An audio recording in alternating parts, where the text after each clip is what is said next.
Welcome, everybody. We're just going to wait another moment or two for people to join and get their sound on.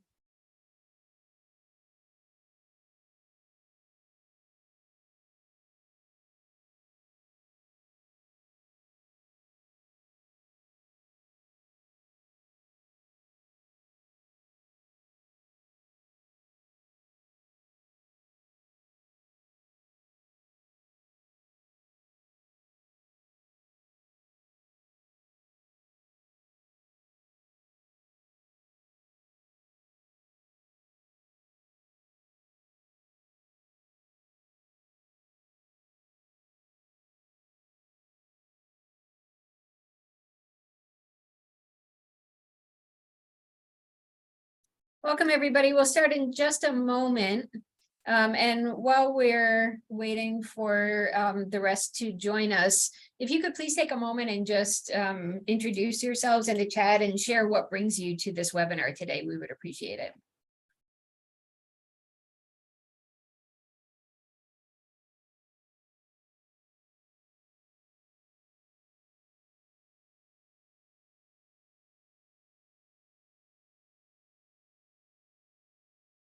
Okay, let's go ahead and get started. Welcome. We are thrilled to have you join us today for this webinar on rural community schools, early lessons from Leslie County, Kentucky, which is a collaboration between the Ed Redesign Lab, the Leslie County Public Schools, and Partners for Rural Impact. So just our quick agenda for today, we're first going to give you a summary of a case study that we wrote on the full service community schools implementation in Leslie County. Then we're going to have a roundtable. We're thrilled to have with us several of the folks from Leslie County and from Partners for Rural Impact who participated in the research and of course in the implementation of community schools in Leslie County. And so we'll have a chance to hear from them directly. That's really the most fun part of this. And then we'll have a Q&A at the end of the session. So we'll make sure we do leave time for questions. A few quick tech tips. If you have any tech issues, please send a chat message to Michelle Sedaka.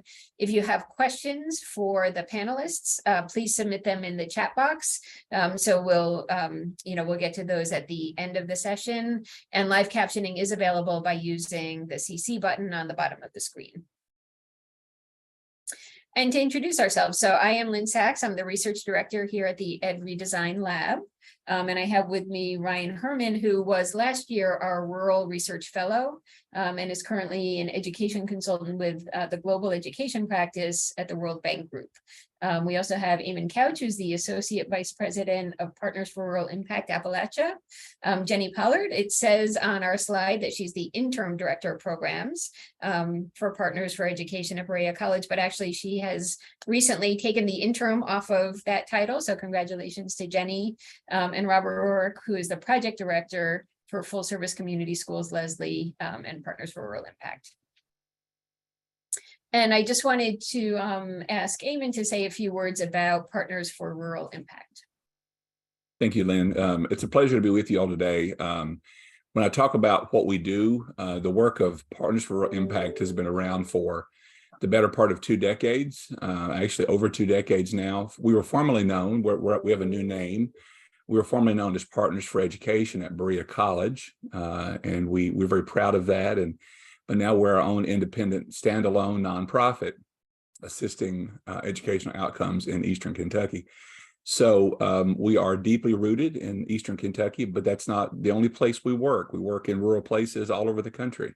We have work in East Texas. We have work in Arkansas and South Carolina and other places, because we know that rural communities have very specific needs, and we're there to help them. We're there to walk alongside them as that backbone organization as we develop capacity within those rural communities. So that's who we are, and me and my team, we're very excited to be with you today. Thanks, Lynn. Thank you. And just a few words about the Ed Redesign Lab. We're based at the Harvard Graduate School of Education, and we take a multi-pronged approach to supporting kids' needs, particularly focusing on children living in poverty and what strategies they need for cradle to career support, in addition to high quality schools. So of course, we know that high quality schools are an essential piece of the equation, but we know as well that schools alone are not a strong enough intervention. So we focus on collaborative place-based action, and you can see there the alignment with community schools, and also an initiative that we call success planning, which brings together an integrated student support approach with navigators who meet individually with students and then are able to identify specific individual needs and help to connect students and kids and families to supports. When we started our work, we did not explicitly have a rural focus, but over time, we realized that the needs of rural communities are distinct and that there just wasn't nearly enough research and information about how to do this, what it looked like, what some of the unique features and opportunities and challenges are in rural settings. And so for that reason, over the past couple of years, we've really increased our focus on rural communities so that we can learn from and with them and, and help to disseminate that information. And that's why we're here today, because we know that that the full service community schools model is becoming more popular in rural communities, but there's just not the capacity, within those efforts themselves to then also document and share out what's happening. And that's where we are able to come in. So the goal of the case study was really to better understand and document how this works in rural school districts in order to share that with others who are, on the same journey or considering it. The Full Service Community School Grant was established in 2010. It's a competitive grant program of the U.S. Department of Education. And there are 4 pillars: integrated student supports, expanded learning time, family and community engagement, and collaborative leadership and practice. In rural contexts, the Full Service Community Schools, while it had been implemented in 5,000 schools, only about 8% of those had been awarded to rural communities. And there's been an increase in the availability of funding for this. So, this is, particularly timely for those who are, interested in pursuing this model. So what we did, to conduct the research was an investigation into just a single rural district. Actually, Partners for Rural Impact was working with several districts in Eastern Kentucky. But for this, we just focused on one rural district in Leslie County that was pretty early on in the implementation stage. So it wasn't a really mature effort, but it wasn't at the very beginning. And that just seemed like a good place to focus for, for people who'd be interested in learning from this. When we wrote this, they were in the 2nd year of programming. So now 3rd year of programming, and we'll have a chance to hear what's new since we wrote this. We conducted quite a few interviews with a program administrator, program data team, site coordinators, school principals, community partners, and district administrators in order to learn what the different experiences were and be able to bring all of that information together. What we heard is, that there are particular assets to doing this work in rural settings, including a really strong sense of community, having multiple local community partners that are already really deeply committed to those areas, and strong community and faith-based institutions that are resources to build on. Also, strong parental investment in their children's success. Some of the specific challenges, though, are high unemployment. It stands at 14%, which is double the national average. 32% of the district's residents have less than a high school education, and low ranking in health outcomes.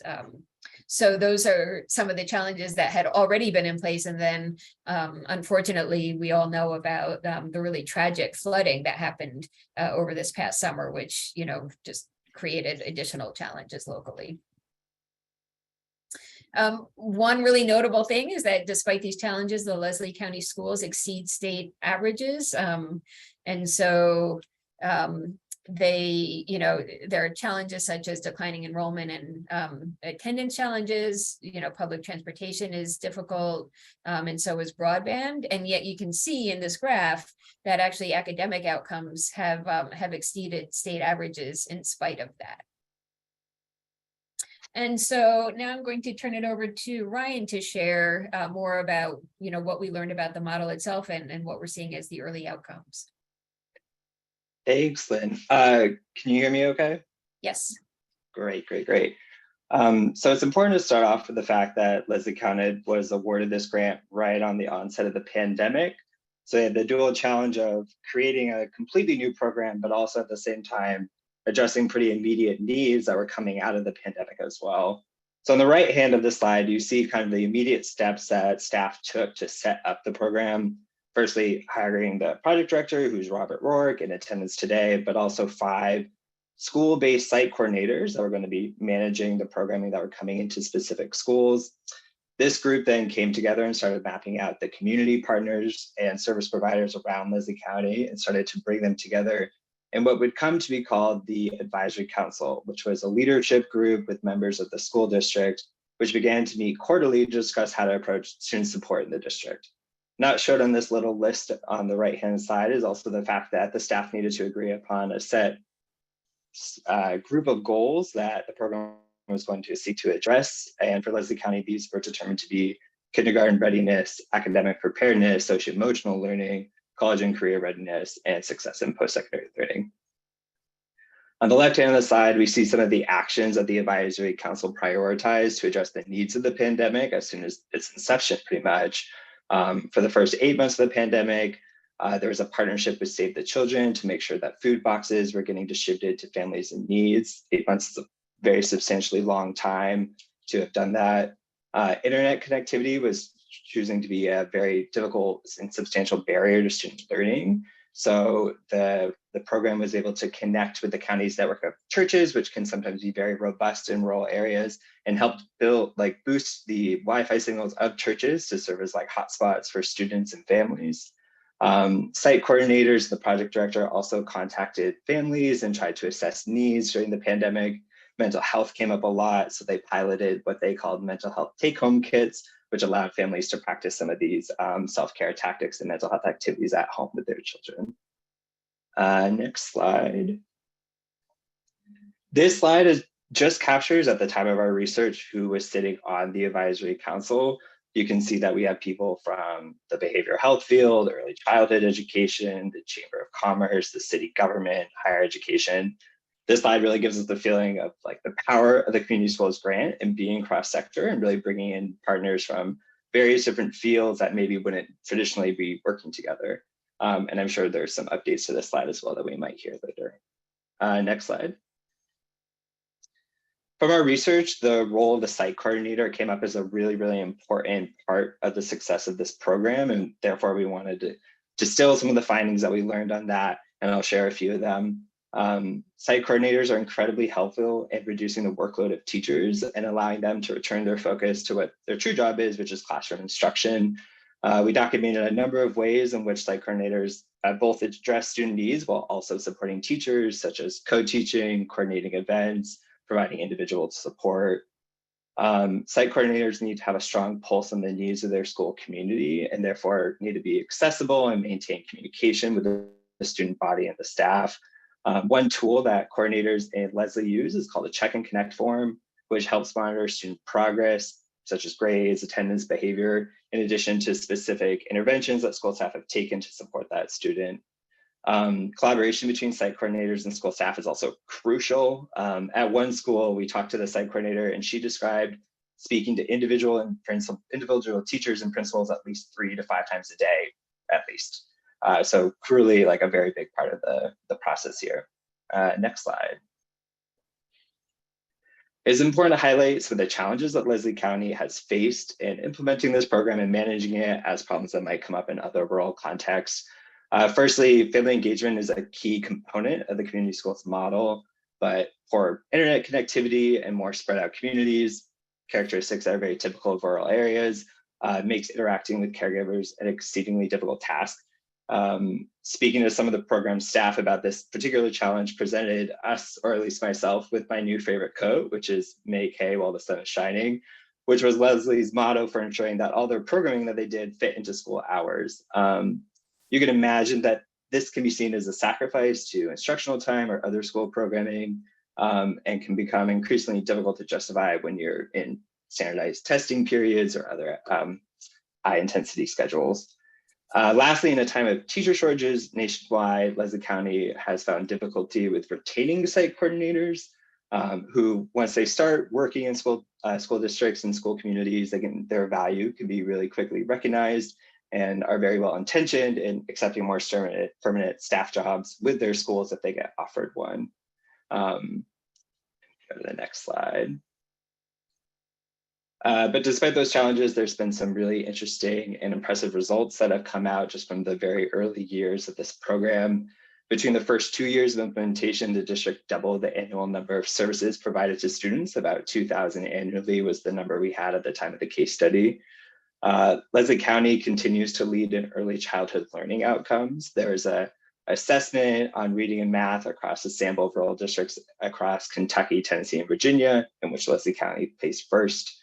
The district also saw the growth of several programs, such as the dual credit program in the high school, a kindergarten readiness program, and a nutrition and wellness program. And again, I think this list is probably much longer now and will also need to be updated and maybe can be in the Q&A. Next slide. So through our research, Ed Redesign kind of distilled what we thought were the 5 building blocks that really allowed Leslie County to be successful in the early implementation of its community schools grant, to which we think other rural contexts and maybe other contexts as well should also be looking towards if they're considering the same model. So firstly, since rural context limits most programming to the school day, teachers and school leaders must be open to using some of classroom instructional time for new types of programming and generally just a more holistic approach to student support. Secondly, in almost every interview, we heard the importance of ensuring that staff are local to the community and that having local individuals at the head of these programs helps to build trust between the school, between partners, and between communities. Third, in recognizing the importance of people to the implementation of this program, it's really important to provide structures that ensure that the right people are brought into the system and that once they're in the system, they're supported to thrive. Fourthly, having service providers with a strong commitment to student success is a must for this model, but especially more so in rural contexts, which traditionally have less access to a diverse set of services than urban settings. And lastly, in some rural areas, transportation constraints and the geographic spread of its population means that some families will be harder to reach. And this will complicate efforts to engage with the community and might even leave some families isolated from the district and these offerings that it's now providing. So outreach efforts, therefore, must be strategic, they must be frequent, and they must be really intentional. Next slide. Yeah, I think that wraps up the presentation on the case study. As always, we like to thank the many people in Leslie County that helped contribute to this project and gave up their time and effort and helped us see what it was like for a rural community school in practice. So Lynn, I'll turn it back to you. Thank you everyone for listening. Looking forward to the discussion. Great, thank you so much, Ryan. I am stopping sharing, and now we will turn to the panel discussion. So, I have a number of questions prepared to ask the panelists, and then, as I mentioned before, we'll open it up to questions at the end. Feel free to start to post any questions in the chat so that we'll have them teed up for later. But just as Ryan alluded to, we did the research for this case more than 6 months ago, and so we wanted to start out just by finding out from the 3 of you what has changed since we did the initial research. And Robert, let's start with you.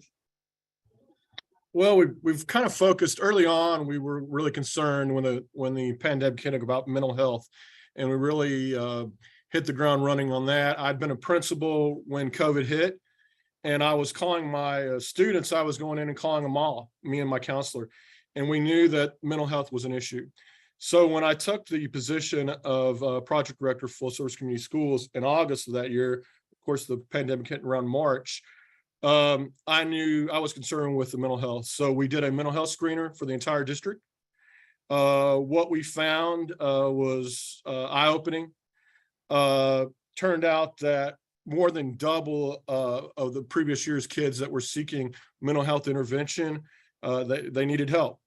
And so we partnered with our mental health organizations in the county and the surrounding county to try to get these kids some help. Now we've kind of focused on dental health.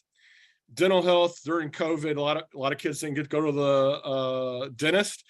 In rural areas, there's some cultural issues with dental health and access. Dental health access is an issue in many rural areas. So the big thing about full service is knowing who to partner with or who to reach out to. And so there was a private organization in our county that actually paid for dental screenings K through 6 in the county, which was great. But we knew in full service that we had a lot of kids 7th through 12th that were having a lot of dental health issues. So we kind of brought them to the table, and a new dental clinic was opening in the county. And we reached out to them. We said, we'd really like to see every kid in our school system screened for dental health. Are you on board? And they were very, very willing to do that. In fact, we're doing that right now. We've screened already most of our K through 8th students, and we're getting ready this week to start on the high school. Now, what we found, we knew there was going to be a problem. We didn't really know there would be the problem of this magnitude. In our screenings, you screen a 1 or a 2 or a 3. A 3 is they have no dental issues. Out of the 585 kids we screened in K through 8th, I'm sorry, 350 needed to see a dentist. They had tooth decay, rot.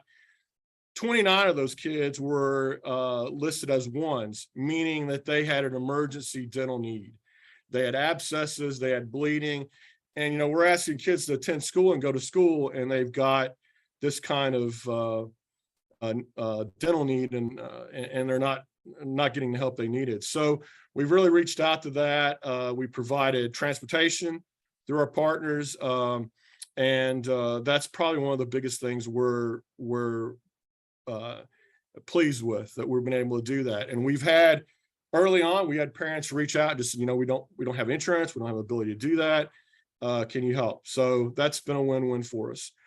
Another thing that we've tackled that's been really well in the county in the last 6 months is our career pathways at the high school and our technical school. Many rural areas are, as I said earlier, suffering with teacher shortages. So we're really pushing to grow our own. And I'm a former principal. I saw that need, saw it years ago. So partnering with a lot of colleges and universities close by, and some distant, we created a pathway at the high school for education to grow our own teachers. We started a dental pathway through that clinic that's in town now, that's treating our kids, and a pharmacy pathway. So our kids can take dual credit in those classes, get those early classes out of the way in high school, and maybe push them into that, or have them look into that area as a future. And it's been very, very successful. We've partnered with East Kentucky Concentrated Employment, and they're actually paying those kids to go work and through internships in the school district, but also at pharmacies, at the clinic, and so forth. So they're getting real life sitting experiences. And, a lot of kids that really never thought about teaching are saying, hey, this is something I want to do. They've kind of got their feet wet, and I'm very proud of that. And we've got more work to do there, but I'm very proud of what we've done there. Another thing in rural areas and in urban areas too, and I fought this for years as an educator in the county. I was in here 30 years, was the lack of arts opportunities in rural and inner city areas also. When budget concerns hit in school districts, unfortunately, one of the first things that goes usually is the arts program. And we knew we had kids that excel in the arts in Eastern Kentucky and rural areas, very, very gifted. And we didn't have an art teacher in the entire county, not the high school or the 4 grade schools. So we reached out to Berea College, who has a craft and arts outreach. And we started getting resources, supplies, trainings for our teachers, and how to really just do the arts on our own. And it's been super successful. In fact, on my floor right now, there's 500 pieces of pottery that I'm going to take to the college tomorrow and have it fired. And those kids are going to give them to their parents for Christmas gifts. But being able to build those partnerships is what full service is all about. And to be honest with you, it's kind of put some pressure on the district. The high school, about two months into the year, they saw this, on Facebook, what we were doing with the arts. And they hired actually art teacher at the high school, found the funding. And so our hope is that they're going to find the funding for those grade schools too. We want to continue what we're doing, but we want a full-time teacher in those classrooms and let those kids have those opportunities. So those are like three major things that we're doing, that we're really concentrating on, that we're proud of in Leslie. Early on, y'all, it was health and wellness. It was making sure kids that got proper meals during the pandemic. The mental health was a major issue and still is, and the dental health is something. And since then, I've had my site coordinators reached out and said, I've got some kids that you can tell they're having vision problems. What can we do in full service to get these kids screened, maybe get them some glasses? What do they need? And that's something that's kind of been, a lot of stuff's been forgotten during the pandemic. And we've kind of helped in those areas. Great, thank you so much. Jenny, is there anything that you'd like to add to that? Yeah, nothing specific, but I think we have really in the past year expanded those partnerships, strengthened them, and Robert said as much in specific detail, but Robert's also, as the project director, you're asking folks and your partners in the region to provide their time and their resources, and Robert is also providing his time and resources to them. So he's been going to the board meetings for our EKSEP, the career pathways partner that we have, CASA, Grace Community Health, and providing, presentations on the work we've done, providing input for their work and how they can make a big impact in their community. So this is a two-way street. It's not just us asking partners for their time and effort and resources, but we're also providing the same thing to them in a true partnership. And that really goes a long way. A lot of times your small communities and even in small areas of urban cities, you've got a handful of those folks that are absolutely working 80 hours a week to do all the things. They're in every board, they're a part of everything. So trying to share that across and with everybody is huge, and it goes a long way for those partnerships to continue. Great, thank you. Eamon, is there anything that you would add to that? Not really. Robert and Jenny have done a phenomenal job, but I when people ask what we do around the community schools model, I equate the best metaphor that I can come up with is we're matchmakers. We are conveners. These people are there. These organizations are there. And who cannot get behind a result of improving outcomes for children? It's compelling, right? It's compelling. It's something that will sell. It was something that, so I've challenged Robert and they're doing this work now, is to take what you've been doing and deepen that work, go deeper with it. It's a relationship building game, y'all. It's building relationships internally, you've heard that, but also externally, bringing people to the table. And so I love the dental health piece that Robert and his team have undertaken. It is achieving wonderful results. So yeah, very excited about it. Terrific. It's great to get those three different perspectives on the work. And my next question is for each of you again, what is one piece of advice that you would give to other rural communities that are, in the early stages or thinking about taking on full service community schools? And again, let's start with you, Robert. I think like any organization, when you hire your site coordinators, you hire good people. You hire the best people available that are going to work, that live in that community, that know the needs of that community. I've been lucky in doing that. The people I've hired are well respected, that live there, And so they know. I think you need know the needs of the people you're trying to represent. We know there's an issue with mental health. We know that there's an issue with dental health. So you've got to know the people that you got to know the area that you're working in, and you got to know the people, and building those relationships are key. And then early on, I knew what we wanted to do in Leslie and what we needed to do. And I reached out as a former principal. I knew some of the organizations. Now I'll say this. I really regret that I didn't know a lot of these organizations as principal. I didn't know. I could have done a lot more in 27 years than I did. Those organizations out there, you've got to reach out to them. That's a key part of it. Thank you. Jenny? Yeah, absolutely. Everything Robert just said, the partnerships are a huge piece of this. I think that for us, we're funded to do this work through the Department of Education, and it's 5 years. Starting from the beginning with sustainability in mind is very important, because if you start that way, then you're involving your partners in these decisions, because they will be there when the grant is no longer there. And even if you're starting a full service model with different funding, it's still important to think about how do we sustain this in a low cost, no cost way that is sustainable for a community, despite people transitioning into new positions. How do we create a system for this? So that's I think it's a very broad, but that's a huge piece of advice for starting is how, if we start rolling out programs, are they high cost programs? How do we sustain that? How are we providing professional development for school systems, educators, other community partners to continue working towards results?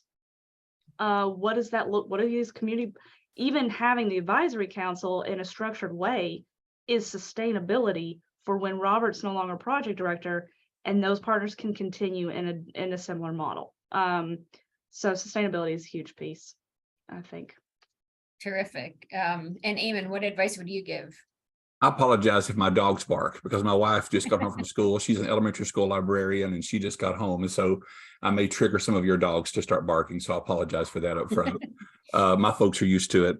I think one of the things that rural places are geographically isolated, and they tend to be the same families that have lived there for generations.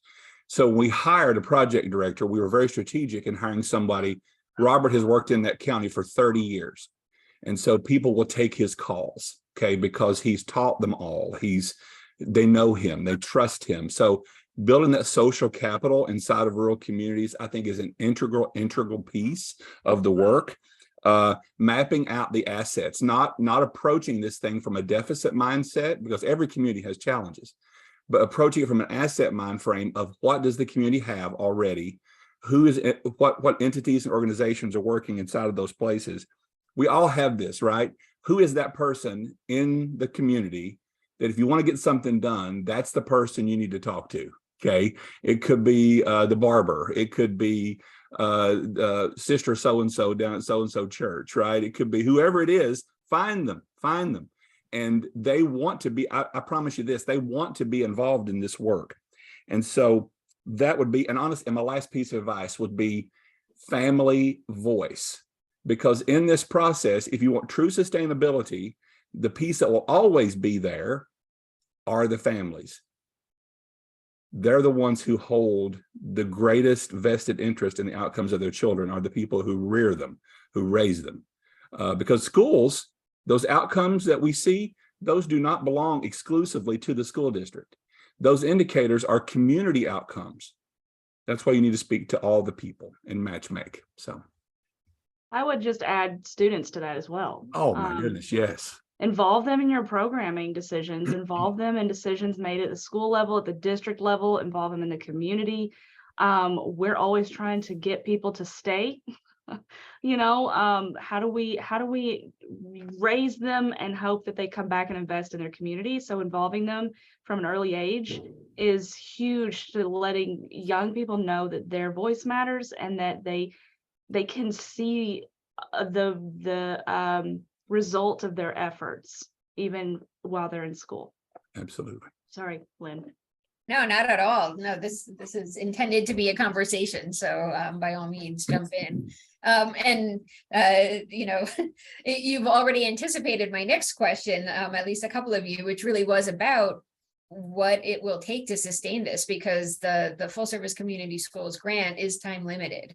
And so as you think, you know, even in the early stages of the grant, towards the end of it, you know, you've both, you know, Jenny and Eamon in particular, touched on some of the strategies that you're thinking about now in order to ensure that the work continues and doesn't die with the end of the funding. We do have a great question from the participants too. So let me just throw that one in here, which is about whether the costs associated with the work have been written into the district budgets moving forward. So if, you know, maybe Robert, you can address that question along with anything else that you want to share on sustainability. You know, and we've made, from day one, we've made that perfectly clear. This needs to keep going. And I'll tell you what, I really believe that when you had success, the big thing about full service is when you say you're going to do something in a rural community, and you tell people you're going to do something, you're going to provide internships to their children to get real work, you've got to come through. And if you do that, that's when they buy in. And that's when other organizations buy in. I can tell you right now, our work with the dental health is going to continue, because how can you, and as those organizations we partner with, they know that our funding is going to be up in 3 years or whatever. Really, I'm not providing that much funding at all for it. I'm just again, connecting people. Why would you want to stop screening kids 7 through 12? It should have been done years ago. And so you want to have the right people. One of the things we did early on for Cradle was in our kindergarten readiness kits, because we had no preschool. And so we sent out these kits, we made folders, we made really parents, teachers, and the parents loved them. They got interaction with their child, our scores are up. The district will continue that because they know it works. If what you're doing works, the funding's going to come. I truly believe that. You know, these internships, we've tried to do them for years, but we weren't getting the right people at the table. Now we've got the right people at the table. They're getting a win-win out of it too. These other organizations are. And so they're going to continue it. I believe that.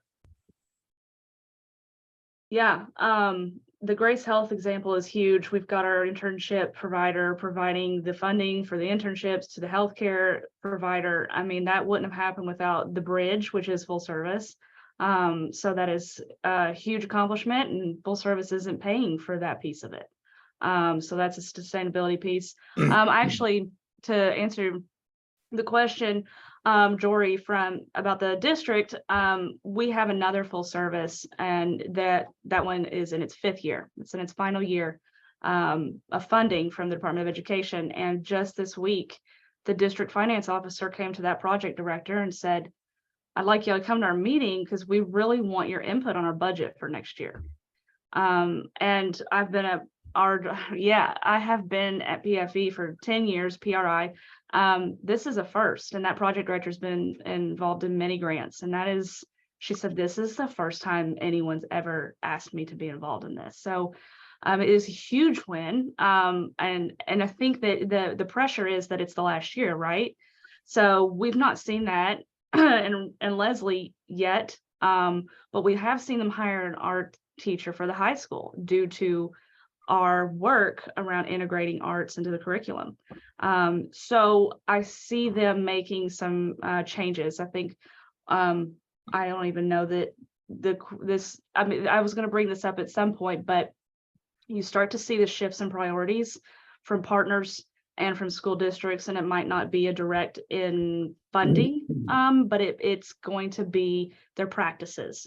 And one of the things that as a department we really stress is how can we make some of the practices longstanding? It doesn't need to be a high cost item, but if we're looking at our performance measures in a certain way with our results-based framework, how can we help schools look at their results in a similar way and start looking about the story behind why their data is the way it is, whether it's good or bad. How do we instill that? So some of it's practices, some of it's funding, and some of it is just their shift in how they view the next couple years of their work. But absolutely, partnerships are a huge piece of that. The sustainability has got to come in hand with the partnerships in the community, because those partnerships are they're usually either state provided or some other agency provided, and they're going to be in that region long after the Department of Education funding.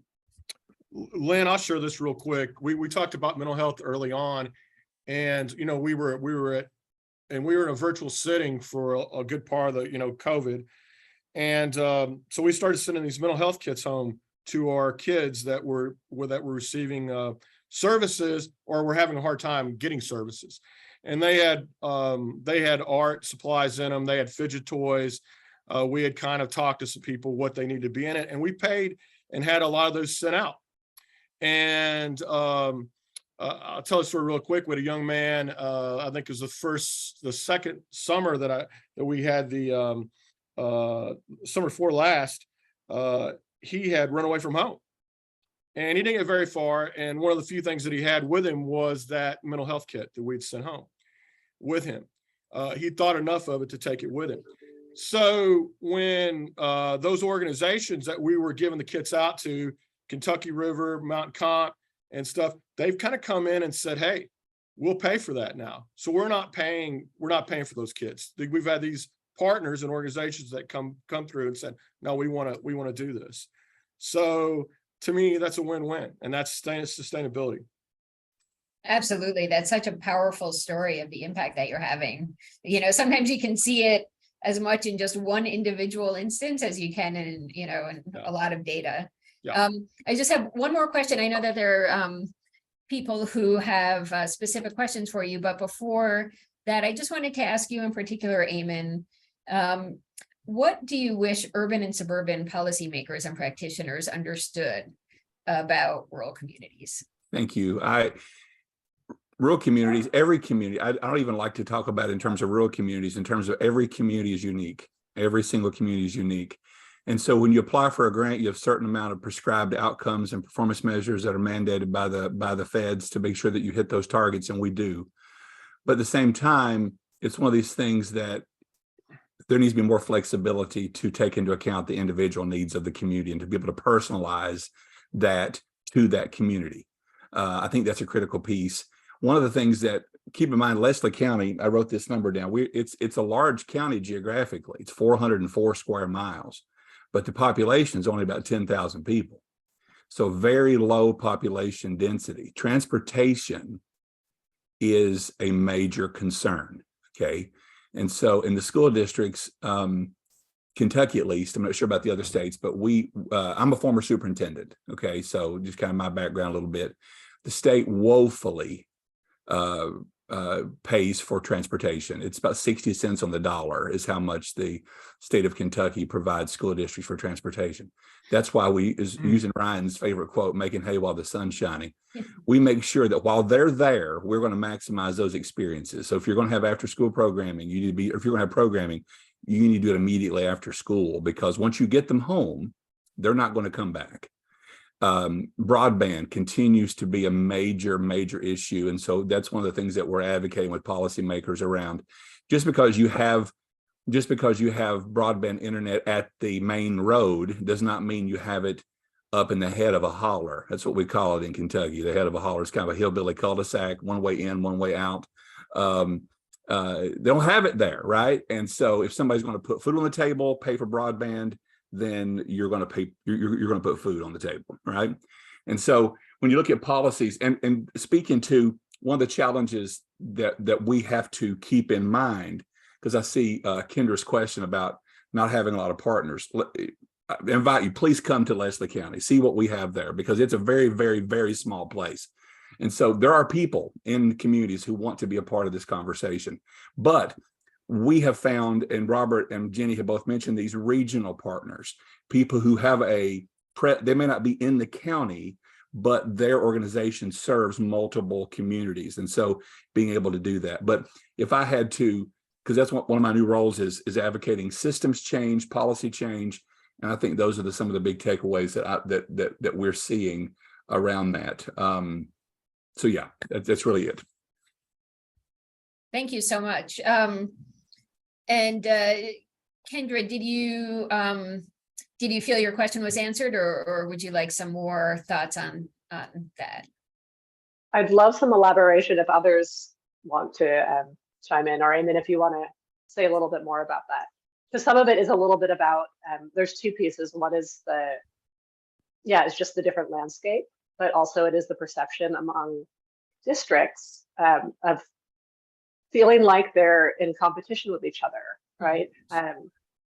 So that's partly a mindset, right? And that's, the community school model is about collaboration and systems building. So I'm wondering if you all have something to say that you could offer either through direct experience or just kind of like applying a community school model or mindset to that. I think you were getting to this, Eamon, but I'd love if you could say a little bit more. I can do that. I can speak a little bit more to that because again, this is in those same veins, Kendra. But so for example, PRI, we just created something called the Appalachian Educational Service Agency. It's a group of 16 school districts, very, very small, all of them rural Eastern Kentucky districts. And we know the school districts are competitive, right? They want the headline, they want the newest program. So one of the things that we have found bringing them together, there's a whole lot of things about them that are different that they're competing on: football field, basketball court, all these kind of things. But when you look at, there's power when we are together versus when we are separate. And so when we identify what those compelling results are that supersede all territorialism and jurisdictional lines, then what we found is that they're more motivated to kind of lay that bravado at the door and that competition to say, we want kids to be kindergarten ready, because in small communities, especially when they're close together, kids are moving around. You share the kids. Kids are moving around in small communities. When the rent comes due and they don't have the money to pay the rent, they move from school district A to school district B. So there's a whole lot more common than we have that are separate.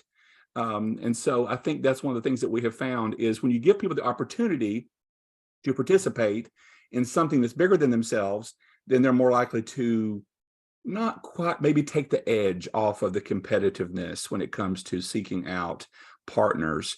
And so that's what we found, I think. And Jenny and Robert, you want to add anything to that? Yeah, I will just add that we have seen this be successful in other grants that we've had. We have some of our grants are designed with multiple districts, those neighboring communities, neighboring public schools. They're not necessarily grouped together because they work together to begin with, but the region is such that it makes sense to expand resources in that way, like they're sharing a regional partner. It is not an overnight process. I mean, if it is a mindset shift, it is going to be slow. Culture change is slow. This is one of the things I tell staff all the time. Don't get impatient. Culture change is slow. And part of this is it's a culture change, right? But like Eamon said, the more we can bring these entities together and have these normalize having that conversation about the population, it's repetitive, normalizing that conversation that we're all here to serve this X group, this X region in California, Kentucky, or wherever, because we know we all want our kids to be to come up with what they need and then come back to the region and support us no matter where it's at. Maybe it's not in the county they grew up in, but they're still coming back and investing in their community in some way. So it's slow and it's not going to happen overnight sometimes, but I think just working on normalizing that we're all here for the same reason, and involving them in decisions, if that's possible, involving them in the conversations and the problem solving and solution finding, I think is a huge part of the step towards that. I think I'll say this real quick on, when I took over, I immediately looked at, what am I trying to do? Early childhood development. There was an organization called Eastern Streams. It's a 4-county area in Eastern Kentucky. I reached out to them And before I knew it, I was on their board, their policy board. And Jenny had actually, it's all about relationships. She had got me in touch with a lady at Eastern Kentucky Concentrated Employment. And I told her what I needed to do. She said, well, I'm willing, I'm for you. I'll do anything I could do to help you and Leslie, but I need you to be on a CASA board. I'd never heard of CASA, and I was a principal. And I said, yeah, whatever I can do. It's going to be in Leslie County. They were just bringing the program to Leslie County, 4 counties in Eastern Kentucky. And now I'm the vice chair, and we just added 3 other counties the other night that we're going to be over. So now I'm presenting to ECASA too. So you really are building these, it's give a little, get a little. I hate to say that, but I'm willing to do that if it's going to help my kids. The work at CASA, and Eamon knows this, we've talked about, is a lot of work. But I think that it builds those relationships all over the county. I get to work with judges, county judges. I get to work with attorneys, the movers or shakers, political people that are in politics in Eastern Kentucky. So it's been a win-win. It's hard for me to say no, to be honest with you, because I know that I'm going to probably get something in return in Leslie County for this extra work, and I'm willing to do it. You're going to get asked if you reach out to do stuff like that, and it's something we need to do. Great, thank you. I'd like to open it up for anybody else who might have questions. And also, I know some of you are from rural community school models. And so if you have any tips of your own to share, or particular challenges that you've been wrestling with, this would be a great forum for that.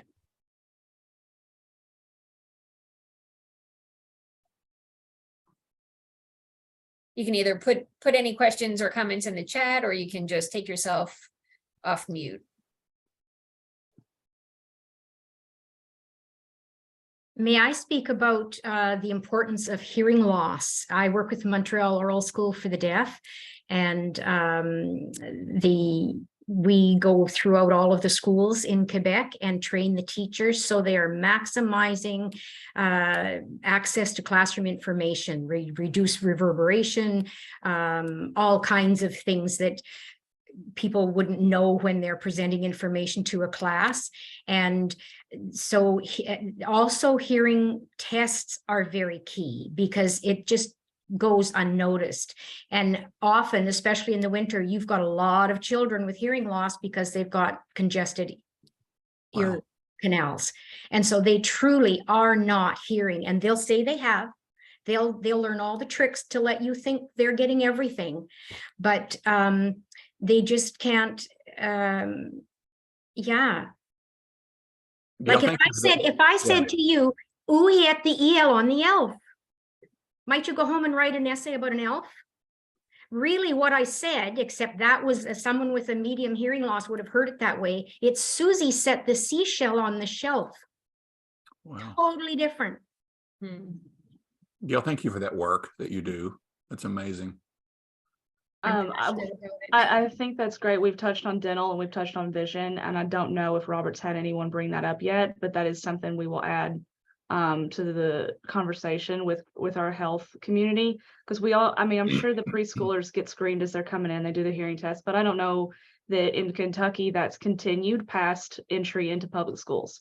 It's not. That doesn't happen in a lot of communities, Right. so it would be good to check. Yeah. Yes. I was going to say something else, but I don't remember. So.